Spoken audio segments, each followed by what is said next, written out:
In the middle of the 12th century, a young man named Temüjin was born in the arid steppes of Mongolia. Despite being born into a renowned clan, this did little to him because at an early age, he fell into destitution after the death of his father, who was poisoned by traitors. Over time, strong friendships were gained, who found themselves in a situation similar to that of the young Temüjin. He got his first lots of horses by snatching them from Taichuts, bandits who had previously stolen from him. He slowly gained power and respect among those close to him. Some of those people would actually become part of the future imperial guard of Temüjin. However, it would not be until the abduction of his wife Borte when Temüjin's power and will would be demonstrated. When the woman was taken by the Merkids, a rival clan, the young man requested military support. This, added to his own forces, managed to crush the clan in battle, thus demonstrating for the first time that Temüjin would have a great future ahead, and those who dared to challenge him would become a mountain of bones. Notwithstanding the jealousy that caused the successes of the great warrior, many soldiers who belonged to other clans ended up voluntarily joining Temüjin, because he was not only a good warrior, but a person of great charisma. As time was passing, the skillful horseman was winning battle after battle, defeating the chieftains of the different clans, and after defeating one Khan, the great Temüjin proclaimed himself as Genghis Khan, the universal ruler. The Mongol Empire officially started. Many skilled soldiers from different tribes galloped under the same banner. Genghis Khan introduced many laws and reforms that allowed not only a disciplined and skilled army, but considerable peace in the conquered lands. Despite how violent the Mongols could be, the truth is that for the time they were a fairly advanced society. Maybe not in the beginning, but they learned to be one. By order of Genghis, great importance was given to the creation and use of a written Mongolian language. Strong sentences were imposed on those who committed crimes, and women were also given greater rights so these could access the army and occupy important positions. In addition, religious freedom was granted in the empire. All these things favored the Mongols not only socially, but militarily as well, as religious conflicts and revolts were avoided. He fully trusted his generals and gave them quite a few liberties when it came to directing military campaigns, because despite the power that Genghis had, he did not allow himself to be consumed.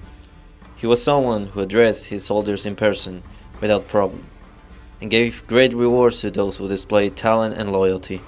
It is also known that he had more than 30 wives. Although he appreciated them all and treated them well, Borte was clearly the one who stood out above the rest. Contrary to popular belief, the Mongols were not brainless savages. On the contrary, they were quite cunning.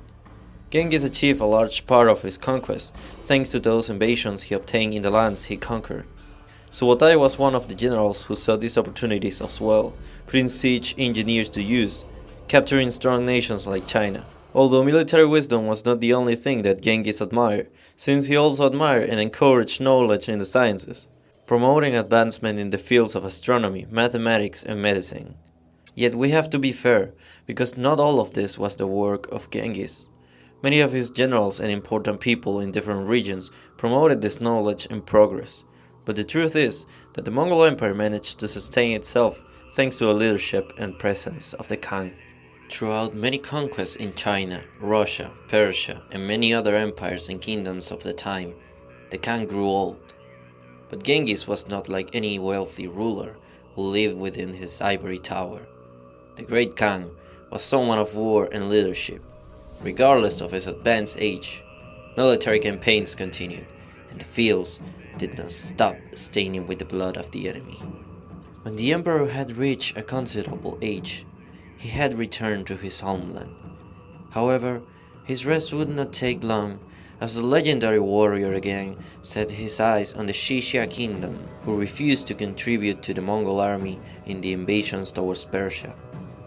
To his bad luck, in early 1227, the ruler had an accident falling from his horse, causing internal injuries. Against all the odds, Genghis continued with the invasion, but ended up perishing months later, just before his army crushed the Xinjiang. And that was how the life of the man who achieved the greatest empire in the history of humanity came to an end. While his conquests continued, and the Mongol Empire lasted many more, the death of Genghis Khan spelled the beginning of the end for the Mongols. This video was a quick view about the life of Genghis Khan and a bit of his empire.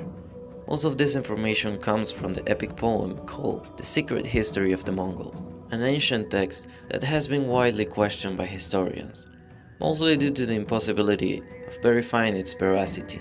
However, it is possible that some of the information we know about them from other sources may also be false or manipulated, since the Mongol hordes were specialists in spreading terror in all who confronted them. Of course, there's many more things to tell about the Great Mongol Empire, and surely I'll bring it to you in future videos, but that's all for now. Thank you for watching my video. I would also appreciate it if you can hit like and share with your friends. I'll see you next time. 마지막에